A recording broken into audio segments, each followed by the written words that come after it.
Bonjour à toutes et à tous. Comme vous pouvez le constater, nous sommes aujourd'hui au Chambon-Feugerolles et plus précisément dans un splendide équipement sportif et plus précisément la piscine. Et aujourd'hui c'est un grand jour pour justement une section de la piscine. Et c'est pour ça que je me trouve avec Monsieur Doucet de la STAS. Monsieur Doucet, bonjour. Vous êtes directeur général de la STAS. Oui, c'est ça, directeur général de la STAS. David Farah, maire du Chambon-Feugerolles. Oui, exactement, le maire du Chambon. Et Julien Louillat, maire de Firminy. Messieurs, aujourd'hui, vous êtes là pour une bonne cause.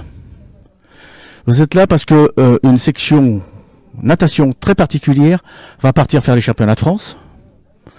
C'est une section que chacun dans votre ville, vous les soutenez, parce qu'ils ont une particularité, ils souffrent d'un handicap. Mais monsieur Besset, pourquoi vous soutenez cette section, justement? Parce que cette réunion a fait l'objet d'une convention. Oui, tout à fait. On a signé aujourd'hui notre convention de partenariat entre la STAS et la section de natation adaptée du club. Alors, pourquoi? Pour plusieurs raisons. La première, c'est que dans le cadre de l'exploitation du réseau de la STAS, on travaille sur le fait de rendre le réseau accessible, agréable pour l'ensemble de nos voyageurs. Et donc, on a une thématique sur l'accessibilité pour tous les publics sur laquelle on travaille chaque année avec la métropole. Et puis, parce que on a été sollicité par un de nos salariés dont l'enfant est licencié au sein du club et qui est venu nous parler de la section de natation adaptée du club que personnellement je ne connaissais pas et nous a parlé des championnats de France qui avaient lieu la semaine prochaine à Vichy. Et donc nous on a été ravis de soutenir cette initiative parce que ça croise les actions qu'on mène sur les réseaux et puis aussi parce que c'est important pour nous de soutenir les causes qui tiennent à cœur de nos salariés. Donc chaque année on est ravis de pouvoir accompagner comme ça des initiatives liées à des associations, à du bénévolat et dans lesquelles nos salariés s'investissent. Dans le cadre de l'accessibilité, justement, le transport, est-ce que c'est compliqué à mettre en place ou c'est une question de bonne volonté des uns et de chacun? Alors, les deux, mon capitaine, c'est un sujet qui est extrêmement vaste. Et où on part de loin, faut le reconnaître en France. Hein. Voilà, c'est vrai que c'est des problématiques qui sont finalement trop récentes dans nos métiers. Donc on y travaille d'arrache-pied, on s'y investit beaucoup. Nous en tant qu'exploitants, mais il faut le souligner aussi la métropole, sur le matériel, sur les travaux de mise en accessibilité des quais, sur les différents investissements qui sont à mener. Et puis nous on y travaille avec nos salariés sur les différents types de formations, sur les différentes conduites à tenir, les sensibiliser sur les différentes formes de handicap qui sont nombreux, qui ont tous leurs particularités. Donc c'est un travail de longue haleine, mais effectivement c'est une question de bonne volonté parce que déjà il faut démarrer et puis il faut s'y tenir dans la durée. Voilà, donc les deux, mon capitaine. Vous parliez de sensibilité justement liée à l'handicap. Est-ce qu'il a beaucoup évolué ou il y a des progrès restent à faire vis-à-vis de la clientèle handicapée et non handicapée? Alors, je pense qu'il y aura toujours des progrès à faire parce que en la matière, on prétend pas à la perfection et puis on sera jamais parfait.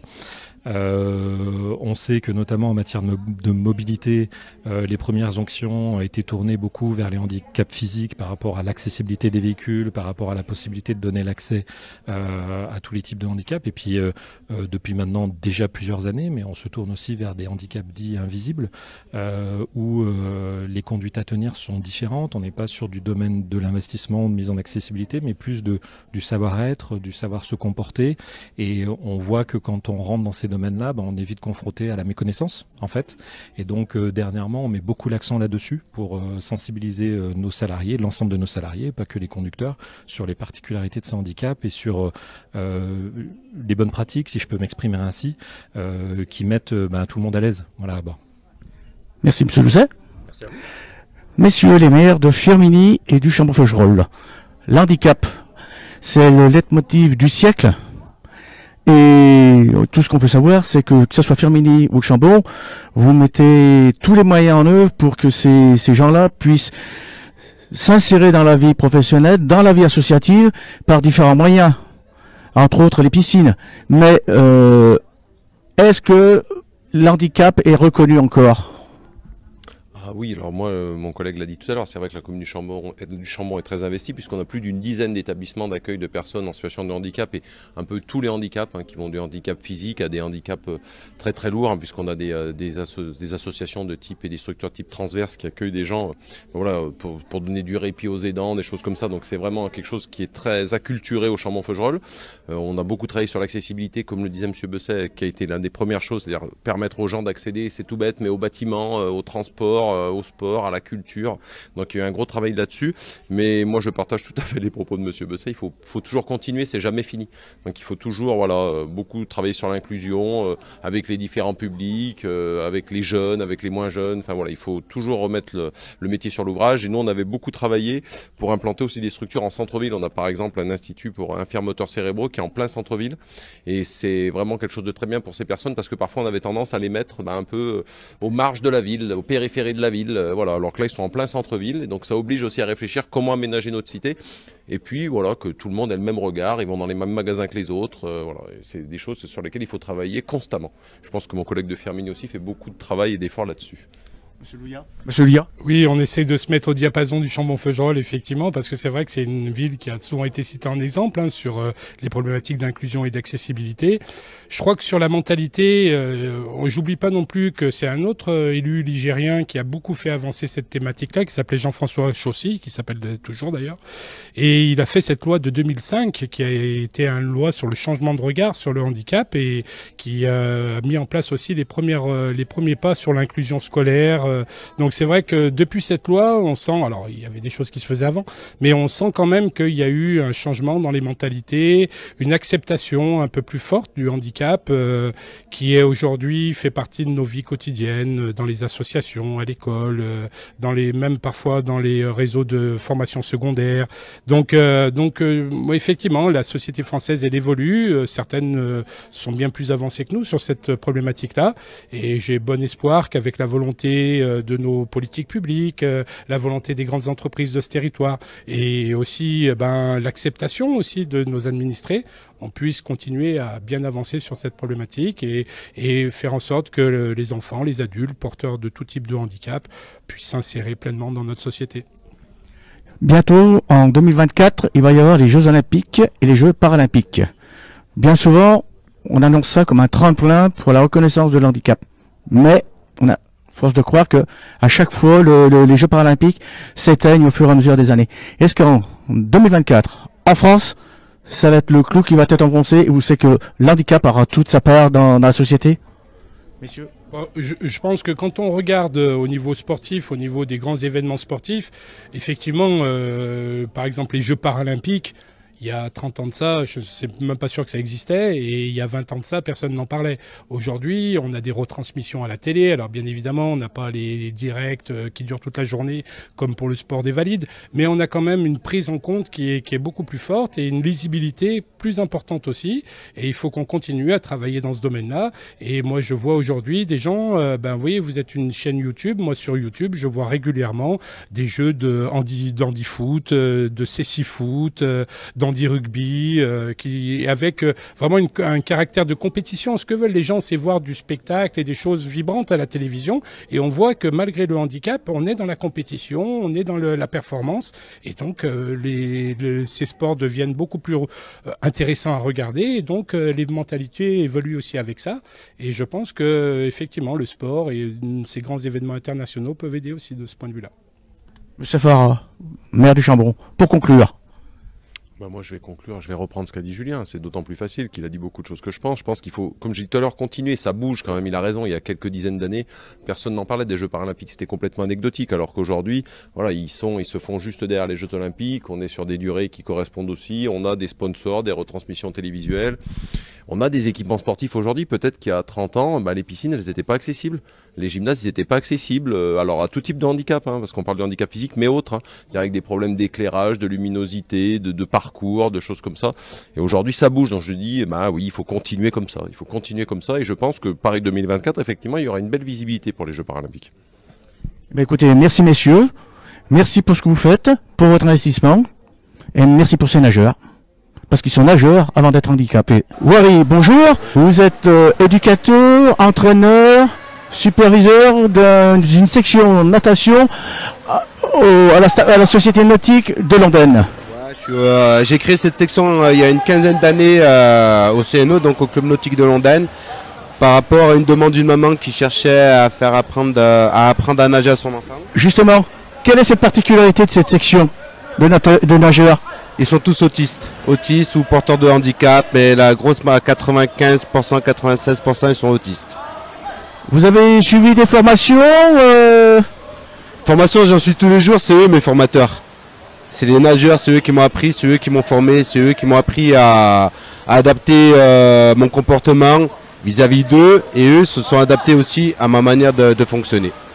Vous nous disiez justement à l'instant que c'est une maman qui cherchait un club pour que son enfant puisse nager, mais par la suite un enfant pour une piscine, ça a dû être compliqué, non? Vous êtes parti à la recherche d'autres nageurs handicapés? Non, on n'a pas. Après, ça a été du bouche à oreille. Du bouche à oreille, on a commencé avec donc Adèle, puis après il y a eu Yacine, il y a eu Constantin, et ça a fait boule de neige. À un moment donné, on était pas loin d'une cinquantaine d'enfants. On avait un jardin aquatique, on avait un groupe passerelle et un groupe compétition. Alors, vous me dites des enfants, il n'y a pas d'adultes? Maintenant, s'ils sont adultes, il y en a, et maintenant il y a Mathias, Adèle, Constantin qui sont adultes. Si, il y a des adultes, mais il y a des petits aussi. Aujourd'hui, c'est un jour un peu spécial pour vous. Les élus étaient parmi nous. Pour quelle raison?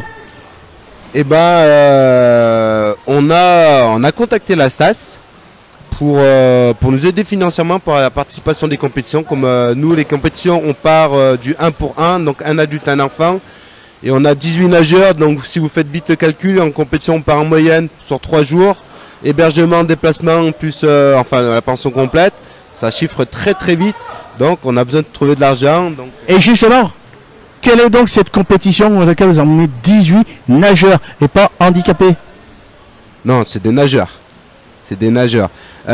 C'est championnat de France, toute catégorie à Vichy. Avec des chances de médaille? Ouais, peut-être une ou deux, mais après, principal, c'est qu'ils se fassent plaisir. Moi. Exactement. C'est le cri du cœur, c'est d'abord une histoire d'équipe, de passer ensemble et qu'ils puissent s'éclater. C'est ça. La section, cette section, c'est plus qu'une section, c'est plus qu'un club. On a réussi à créer une famille. Comment expliquer les choses? Les parents, quand moi je j'entraîne les gamins, les parents sont en haut, ils échangent des problèmes qu'ils ont rencontrés ou qu'ils rencontrent avec leur enfant et ils trouvent des solutions à travers les autres parents et leur expérience. Donc c'est des échanges qui leur permettent d'avancer dans leur vie personnelle et puis d'avancer dans la vie de groupe qu'est la section. Donc en sorte d'appréhender un peu plus le handicap et de moins se sentir peut-être isolé ou stigmatisé. Exactement, c'est bien ça, ouais. Ces nageurs, justement, en arrivant, ils savaient nager, vous leur avez appris, et ça a duré longtemps leur entraînement, leur apprentissage? Alors, il y en avait qui barbotaient, il y en avait qui se débrouillaient, d'autres qui ne savaient pas nager. Et l'apprentissage, ce qu'il faut savoir, c'est que l'autisme a une particularité, c'est qu'un enfant autiste n'est pas pareil qu'un autre. Ils ont chacun leur particularité. Et moi, j'ai une trame de travail sur un entraînement, mais que j'adapte à chaque gamin. À chaque gamin. Si j'arrive à faire un travail de groupe, une adaptation sur un travail de groupe, bien. Sinon, derrière, je mets des variantes pour que l'enfant puisse apprendre le geste plus ou moins correctement. Donc, c'est plus un travail de qualité, de perception, plutôt que de record. Ah oui, non, mais moi je travaille sans chronomètre, même en compétition. Donc, d'ailleurs, tout le monde s'étonne pourquoi je travaille. Je chronomètre pas les gamins en compète. C'est pas la priorité. Ah non. La priorité, c'est qu'ils finissent leur course. Ouais, moi leur but que je leur impose, c'est de finir leur course sans s'accrocher. Et ces missions réussies à 300% à chaque fois. Et en venant nager au club de Londaine, est-ce que dans leur vie personnelle, ils ont eu des modifications, des améliorations, des appréhensions moindres qu'auparavant? Eh ben, j'ai des retours des parents, j'ai des retours d'éducateurs, Oui, il y a une évolution sur le positif où ce que leur apporte les entraînements de natation, il y a une certaine rigueur. Salut Héloïse. Bonjour. Ça c'est Héloïse, c'est notre mascotte ça.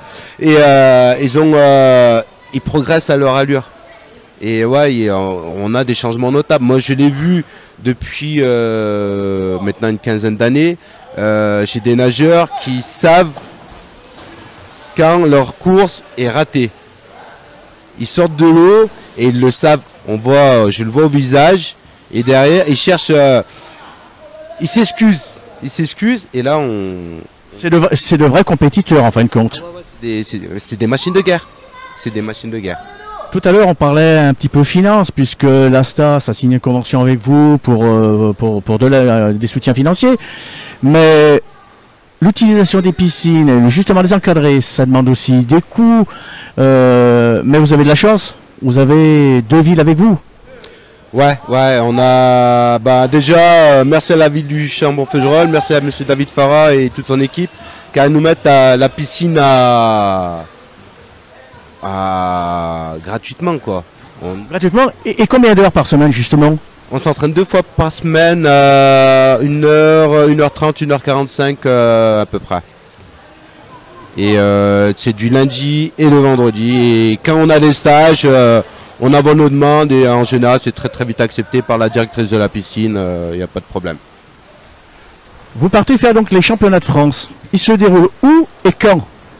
Ça se passe à Vichy, c'est à partir de jeudi prochain, du 13 au 17 avril. Il y a beaucoup de catégories, c'est catégories par âge, c'est catégories comment? C'est des catégories, enfin il y a catégorie AB, catégorie BC, catégorie CD. En vérité c'est des catégories où c'est suivant leur autonomie. Suivant si il y a beaucoup de paramètres qui rentrent en jeu. C'est basé sur l'autonomie, l'habilité motrice, les compréhensions des consignes et tout. Voilà, c'est un tout. En tout cas, ce sont tous des nageurs dans l'eau. Ah ouais, des vrais sous-marins. Ils peuvent nager là comme ça pendant 3 heures. Il n'y en a pas un qui va s'arrêter pour aller. Hein. Donc, qu'est-ce qu'on peut leur souhaiter pour ces championnats de France? La réussite, c'est d'arriver au bout, quel que soit le temps, quelle que soit la médaille, s'il y en a une. Qui est médaille ou pas médaille, ils sont au championnat de France et c'est pas donné à tout le monde. Et qui prennent énormément de plaisir. C'est l'essentiel. Merci Boiry de tous ces éclaircissements que vous avez apportés sur le monde de l'handicap. Et puis que je vous souhaite bonne chance. Quelle est votre mission aujourd'hui? Moi, ma mission, ça va être vraiment d'assister Boiry sur ces séances d'entraînement, participer un peu justement au bien-être des enfants, pouvoir les encadrer, puisque c'est vrai que c'est un groupe qui reste assez nombreux. Donc l'objectif, c'est d'être le maximum justement de bénévoles pour pouvoir intervenir sur ce type de groupe. Oui, mais une question se pose. Comment se fait-il que vous ayez intégré ce groupe? C'est une volonté? C'est un handicap? C'est déjà l'amour du métier et surtout que moi, il y a mon petit frère qui fait partie de la section, qui est juste là, Adèle. Donc, qui est à l'origine justement du début de la section, en fait, de la création de la section. Donc, Dieu à ça, déjà, le fait d'avoir baigné dans l'handicap dès ma naissance, ça m'a toujours porté à cœur. Et forcément, on s'y attache rapidement. Et comme on dit souvent, c'est pas nous, on va leur apprendre déjà du savoir, mais réciproquement de leur part, ils nous apprennent énormément de choses. Et moi, je le vois tous les jours depuis ma naissance avec mon frère. Donc, comme toute association, c'est une histoire de famille. C'est une histoire de famille, c'est une réelle histoire de famille. Et qui s'agrandit. Et qui s'agrandit et qu'on continue de vivre de jour en jour. C'est vraiment un plaisir et on espère qu'il va s'agrandir de plus en plus. Grâce à l'aide de Boiry, bien entendu, et des différents bénévoles qui participent au bien-être de l'association. Justement, des bénévoles. Vous êtes combien bénévoles pour les encadrer? Alors actuellement, là on va être 5 personnes aujourd'hui, mais ça va dépendre en fait sur chaque type de jour parce que ça reste du bénévolat, d'autres personnes ont leur métier à côté, donc en fait ça va dépendre de différentes personnes qui vont pouvoir se libérer, donc c'est pour ça qu'on essaie d'être un maximum de personnes et s'organiser pour pouvoir se libérer au maximum possible là-dessus. Je vois que Boiry est reparti à ses amours parce qu'il veut encadrer ces jeunes. Le mot de conclusion, que pourrait-il être vis-à-vis du handicap face aux valides? Ah non, mais pour moi, il n'y a pas de différence là-dessus. Il n'y a pas de différence par rapport à l'handicap ou aux valides, sauf que l'handicap va nous apprendre beaucoup plus de choses que des personnes valides avec qui on va avoir l'habitude de vivre habituellement dans la vie de tous les jours. Donc moi, tout simplement, rajouter de l'inclusion sur l'handicap, faire de plus en plus de choses, et je pense que ce genre de choses, ça devrait encore plus se développer chez nous. Je parle chez nous, c'est dans le monde entier, hein, parce qu'on fait tous partie du monde entier, et pour moi, c'est une chose à développer, et qu'on baigne justement dans ce domaine-là, qui est de l'amour pur en fait, avec ces personnes-là. Donc voilà. En conclusion, on va dire bonne course, bon championnat de France et belle réussite d'office.